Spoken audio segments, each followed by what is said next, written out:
The faded photograph slipped from the pages of grandfather's old Bible as I helped him pack for the nursing home, landing face up on the dusty floorboards of his attic room. In it, two young men stood shoulder to shoulder under a blooming cherry tree, their eyes locked in a gaze that spoke volumes more than any family story I'd ever heard. My heart skipped. Grandfather, always the stoic patriarch, had a secret lover named Elias, and the love letters tucked beside the photo revealed a forbidden romance that shattered everything I thought I knew about him. I stared at the image, my fingers trembling as I picked it up. Grandfather, or Pop as we called him, was in his prime there, tall, broad-shouldered, with that same stern jawline I'd inherited. But the softness in his smile, the way his hand rested just a fraction too close to the other man's arm. It wasn't the Pop who'd raised my father with iron discipline and Bible verses. The other man, Elias, had dark curls and a mischievous grin, his posture leaning ever so slightly toward Pop, as if gravity itself pulled them together. I flipped the photo over and scrawled in faded ink, "To my eternal companion, Elias. Forever yours, Harold." 1952. Pop shuffled into the room then, his cane tapping against the wood like a hesitant heartbeat. At 87, he was a shadow of the man in the photo, frail, with liver-spotted hands and eyes clouded by cataracts. "What's that you've got there, Kieran?" he asked, his voice raspy but sharp.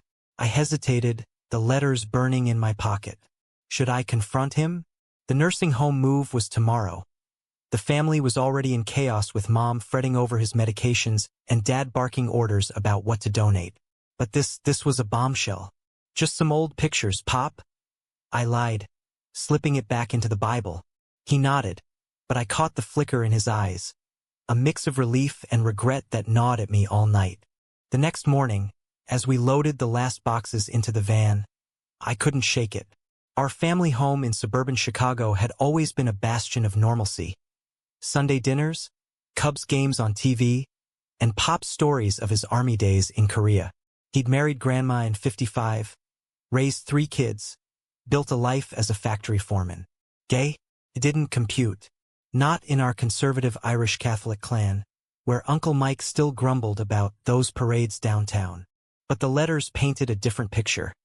Stolen meetings in hidden parks, whispered promises under cover of night, a love cut short by societal chains. Elias had been Pop's bunkmate in the army, their bond forged in the trenches, only to be buried when they returned stateside. We arrived at Willow Creek Nursing Home under a crisp autumn sky, the kind that promised change but delivered only chill.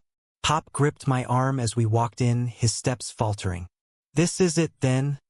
he muttered, more to himself than me. The place smelled of antiseptic and overcooked vegetables, residents shuffling like ghosts in the hallways. As the nurse showed us to his room, a sterile box with a single window overlooking a parking lot, I felt a surge of guilt. Why hadn't I noticed his loneliness after Grandma died 10 years ago? He'd withdrawn, spending hours in that attic, but I chalked it up to age.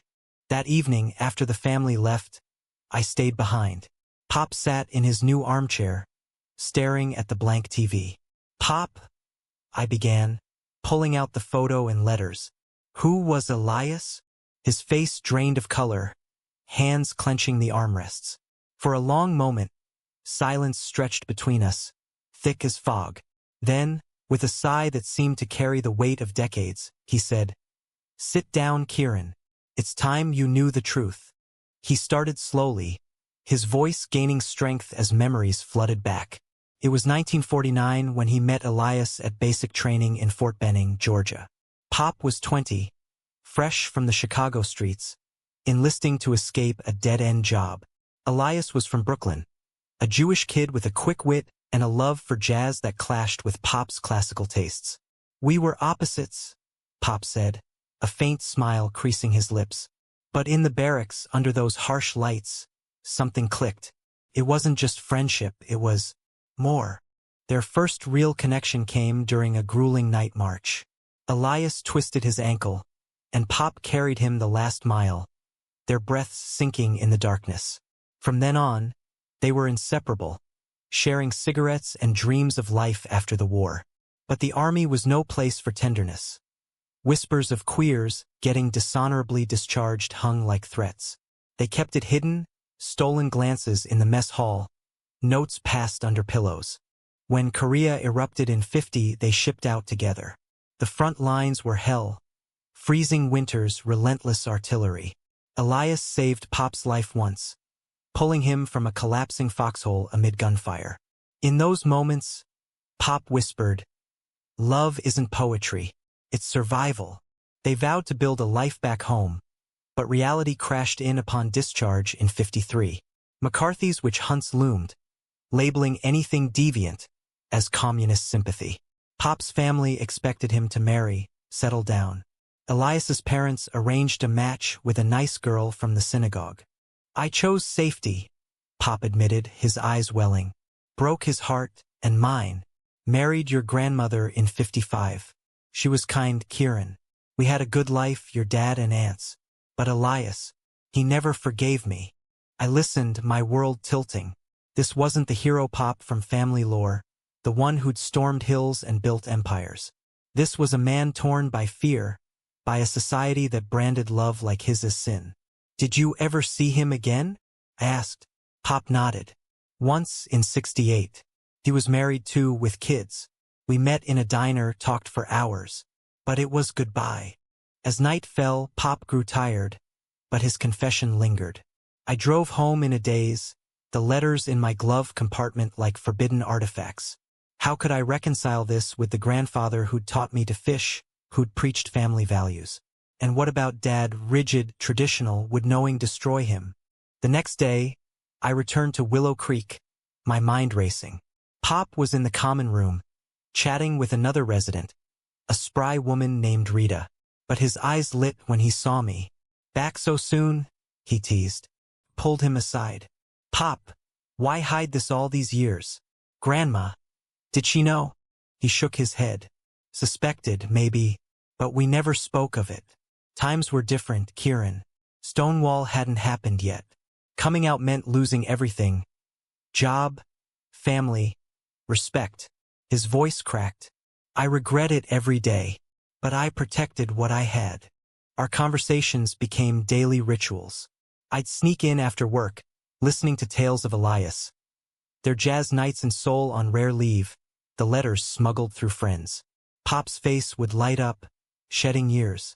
But shadows crept in, health failing, memories fading. And then, the family started noticing my frequent visits. "What's going on with Pop?" Dad asked over dinner one night. "You're there every day." I deflected, but tension built. Mom, ever the peacemaker, sensed something. "Is he okay?" she pressed. I wanted to tell them, to unburden Pop's secret, but fear held me back. What if they rejected him? Our family wasn't progressive. Dad voted conservative.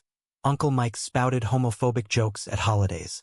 One afternoon, Pop handed me a worn envelope. "If anything happens to me, find Elias. Tell him I'm sorry."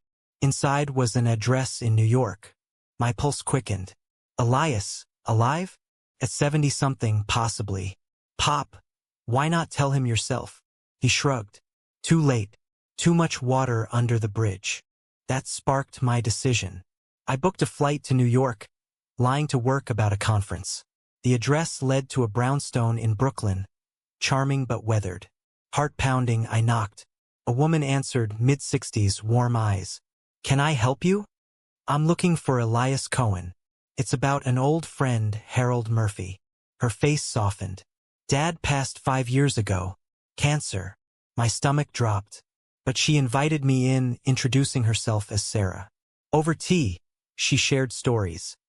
Elias had been a teacher, devoted father, but never fully happy. "He talked about Harold sometimes," she said. "His war buddy." I always sensed there was more. She pulled out a box, letters, photos, mirroring Pop's stash. One letter from Pop, dated 1968. "I chose wrong, Eli. Forgive me." Tears stung my eyes. Sarah hugged me. "Dad would want you to tell Harold he forgave him long ago." Back in Chicago, I rushed to Willow Creek. Pop was napping, but woke with a start. "Kieran, you look like you've seen a ghost." I told him everything, Elias's death, the forgiveness. Pop wept openly, shoulders shaking.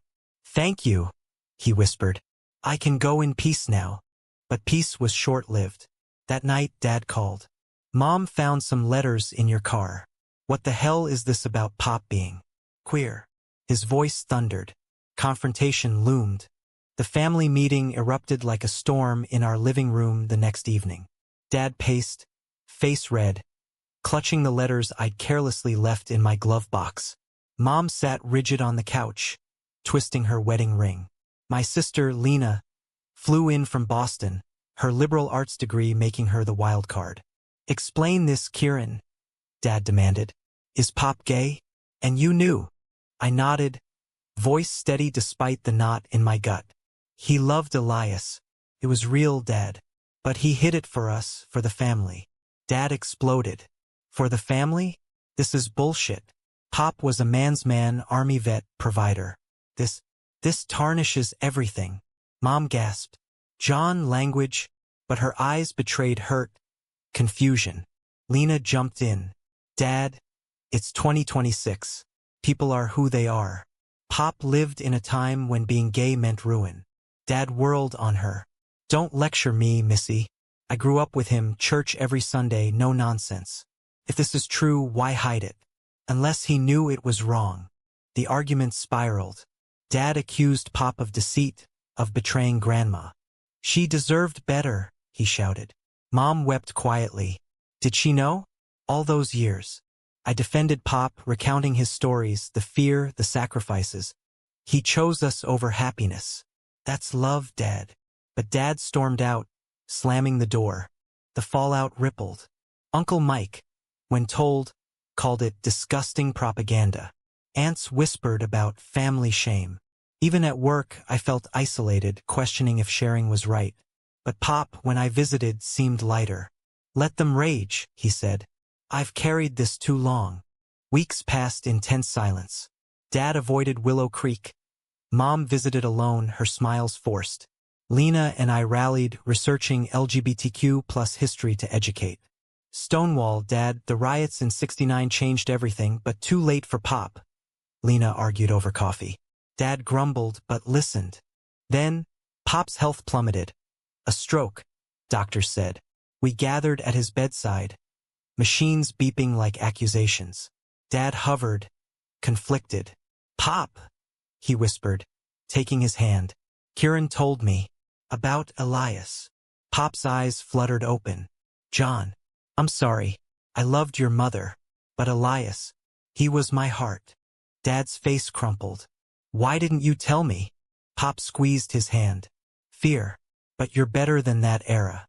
Accept it, for me." Tears flowed. Dad nodded, a dam breaking. "I love you, Pop. Always have." Reconciliation came slowly. Family therapy sessions unearthed buried resentments. Dad's rigid upbringing, Mom's unspoken doubts. Uncle Mike distanced himself, sparking debates. Was cutting ties justified? Lena pushed for pride, organizing a small gathering at Willow Creek with rainbow flags. Residents joined, sharing their own hidden stories. One old vet confessed a similar past, bonding with Pop. But controversy brewed. A local church group, hearing whispers, protested outside Willow Creek, signs blaring, "Honor thy father, not sin." Media caught wind. A reporter interviewed me. "Is exposing a family's secret worth the pain?" she asked. Pondered, yes, for truth. Pop rallied briefly, enough for a family dinner in his room. Laughter mixed with tears as he shared Elias anecdotes. "He'd hate this fuss," Pop chuckled. Dad, softening, admitted, "I was wrong. Love is love." But doubts lingered. Had Pop's choice protected or harmed us? As winter set in, Pop weakened. One night, he called me close. "Kieran, you gave me closure. But remember, secrets have power. Use it wisely." He passed peacefully that dawn, hand in mine. The funeral was a battlefield. Conservative relatives boycotted. Progressives attended with pride pins. Dad's eulogy wavered. "My father was a hero, not despite his love, but because of it." Whispers rippled, was it appropriate? In the aftermath, I found Elias's box at Sarah's. merging it with Pop's. We created a memoir, anonymous, sparking online debates. Hidden loves, the cost of silence. Comments flooded, some empathetic, others accusatory. Forcing out elders' secrets is abuse, one said. No, it's liberation, countered another. Family bonds strained but strengthened. Dad volunteered at an LGBTQ+ center. Honoring Pop, Mom found peace in therapy. Lena and I grew closer, advocating. But questions haunted. Did revealing heal or wound? Months after Pop's passing, the memoir's release ignited a firestorm. Titled Shadows of Valor, it chronicled his and Elias's story without names, but locals connected dots. Chicago papers ran features. Veterans' hidden romance sparks generational debate. Supporters praised it as a testament to enduring love. Critics decried it as exploiting the dead. At home, Dad faced backlash from old friends. John, your dad's legacy ruined. One griped at a bar. Dad stood firm. No, enriched. But privately, he confessed doubts. Did we push too far, Kieran? Pop wanted peace. I wrestled too. Had my curiosity upended his final days? Sarah reached out, Elias's daughter. The book moved me. Dad's story lives. We met in New York, exchanging artifacts. She shared Elias's journal. Entries of heartbreak after Pop's choice, but eventual acceptance. He built a life like your grandfather. But the what-ifs lingered. Back in Chicago, societal clashes intensified. A conservative talk show host lambasted the memoir. This glorifies deviance, eroding family values. Protests formed at bookstores. Conversely, LGBTQ+ groups hosted readings, hailing it as vital history. I appeared on a podcast, defending, it's about human cost, of hiding, of revealing. Personal toll mounted. My boyfriend, Tom, whom I'd kept low-key amid family drama, pushed for openness. Kieran, if Pop taught us anything, it's to live authentically. But fear echoed Pop's era. Dad's acceptance was fragile. One dinner, I introduced Tom. Mom hugged him. Dad shook hands stiffly. Progress but tense. Lena dove deeper, researching Korean War vets' hidden lives. Thousands suffered in silence, she said. We collaborated on a documentary pitch interviewing survivors. One, a 90-year-old from Texas, mirrored Pop. Loved a man in the trenches. Married a woman to survive. His family disowned him post-confession. Worth it? I asked. For my soul, yes. Controversy peaked when a relative leaked Pop's name online. Doxing followed. Hate mail arrived. Your grandfather burns in hell, one read. Dad, enraged, filed reports. This is what fear breeds, he muttered. Mom, resilient, organized a support group for families of late-outed elders. Amid chaos, reflection hit. Pop's choice to hide stemmed from love, protecting us from stigma. But in revealing, had I imposed modern values on his generation? A therapist noted, generational trauma cycles. Break it carefully. Tom and I faced our own crossroads. At a pride event inspired by Pop, I proposed.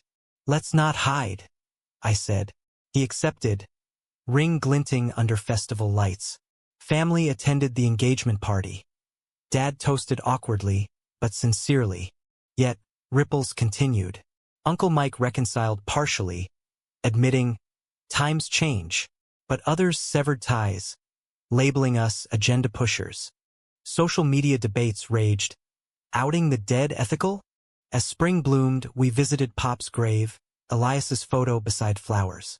You started this, I whispered. Healing felt incomplete but necessary. The documentary, Silent Foxholes, premiered at a Chicago film festival, drawing crowds and critics alike. Clips of veterans' testimonies, raw, unflinching, sparked national buzz. Pop's story, anonymized but central, humanized the narrative. Reviews praised its empathy.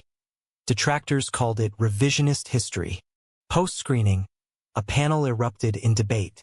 A historian argued, these men deserved privacy. Their era's homophobia doesn't justify posthumous exposure. An activist countered, silence perpetuates erasure. Visibility saves lives. I sat between, fielding questions. My grandfather's regret was hiding too long, but forcing truth? It's gray. Media frenzy ensued. CNN interviewed Dad. I was angry at first. Now, proud. But online trolls targeted us. Death threats, petitions to cancel the film. Security became routine. Paranoia set in. Personally, wedding plans with Tom amplified tensions. Invites divided family. Progressives RSVP'd yes. Conservatives declined. Aunt Clara wrote, "Love you, but can't condone." Hurt stung, echoing Pop's sacrifices. Sarah joined forces, co-producing a companion book. "Our father's love crossed divides," she said. Research uncovered letters between them post-1968. Sporadic, poignant. One from Elias. "Harold, life's roads forked, but my heart remembers the path not taken." Societal pushback mounted. A bill in Illinois sought to protect posthumous privacy for veterans, citing our story as catalyst. Supporters, "Don't drag the dead into politics." Opponents, "Truth over taboo." I testified, "My grandfather's silence cost him joy. Let's learn, not legislate." Amid this, health scares hit. Mom's anxiety flared. Dad's blood pressure spiked. "This drama's killing us," Dad joked bitterly. Guilt weighed. Had my pursuit of truth endangered them? Tom grounded me. "Pop chose you to uncover this. Honor it." Our wedding, intimate in a lakeside park, symbolized hope. Dad walked me down the aisle, tears in eyes. "He'd be proud," he whispered. But controversy didn't fade. A rival documentary claimed fabrication, interviewing skeptics. No proof, just hearsay. We countered with artifacts, but doubt seeded. Reflection deepened. Pop's era forced binaries, hide or perish. Ours offered spectrum, but at what cost? Family therapy revealed. Dad's rigidity masked his own suppressed emotions. "I envied Pop's love," he admitted. "Mine was duty." As awards rolled in for the film Humility Tempered Triumph, a young vet emailed, "Your story gave me courage to come out." Impact mattered. Yet, questions persisted. In Unveiling Secrets, do we liberate or invade? Years later, the echoes of Pop's story still resonated, shaping legacies beyond our family. The documentary won an Emmy, spawning spin-offs, podcasts, books, even a Broadway play adaptation.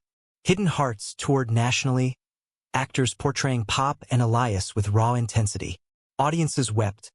Critics hailed it as a mirror to America's evolving soul. But evolution brought backlash. Conservative states banned the play in schools, labeling it indoctrination. Protests turned violent. One performance evacuated amid threats. I spoke at rallies. Love isn't political, it's human. Tom, now my husband, stood beside, our rings a quiet defiance. Family dynamics shifted irrevocably. Dad became an advocate, speaking at PFLAG events. "I lost time judging," he'd say. Mom authored a memoir chapter on forgiveness. Lena directed follow-ups, focusing on intersectional stories, gay vets of color, immigrants.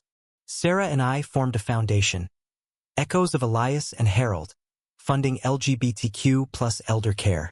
Willow Creek got a wing dedicated to inclusive programs. Residents shared tales, breaking isolation. Personal growth came hard. Fatherhood, Tom and I adopted twins, forced introspection. What secrets might we hide? I wondered, reading Pop's letters to them as bedtime stories, sanitized. Controversial twists emerged. A DNA test revealed a half-cousin, Elias's secret child? No coincidence. But it fueled tabloids, hidden heirs.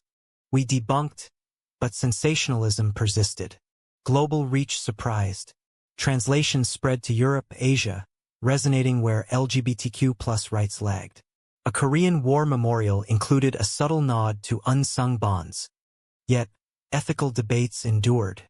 A philosophy professor wrote, "Posthumous outing, moral imperative or violation?" Forums buzzed. In quiet moments, visiting graves, Pop's in Chicago, Elias's in Brooklyn, I pondered. Their love, once buried, now illuminated paths. But at what price? Was it right to unearth a hidden love, knowing it would divide as much as it united?